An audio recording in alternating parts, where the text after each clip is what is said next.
Welcome back. વિરામ બાદ નજર અને સમાચારો પર કરીએ તો બનાસકાંઠાના માલગઢ ગામે વેપારીના આપઘાત પ્રયાસમાં નવો વળાંક સામે આવ્યો। વેપારીએ અન્ય વેપારીના ત્રાસને લઈને આપઘાત કર્યો હોવાનો ખુલાસો થયો છે। વેપારીએ આપઘાતનો પ્રયાસ કર્યા પહેલા વિડીયો બનાવ્યો, જે અત્યારે સોશિયલ મીડિયામાં વાયરલ થયો છે।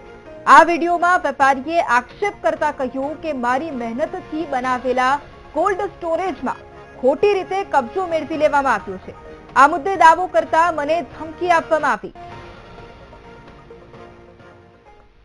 પસીનાની કમાણીથી મેં કોલ્ડ સ્ટોરેજ બનાવેલો હતો। પહેલા ડોક્ટરે મારા ભાગીદારો પાસેથી કોલ્ડ સ્ટોરેજ રાખ્યો 50% અને પછી 10% એ પટેલોમાંથી વિનોદભાઈ પટેલનો મેં રાખ્યો હતો। એ પણ એણે એના નામે ચડાવી દીધો। મારો કોલ્ડ સ્ટોરેજ અને મારા દીકરાઓને વિક્રમ અને અનિલને છેતરી અને દસ્તાવેજ કરાવી નાખ્યો।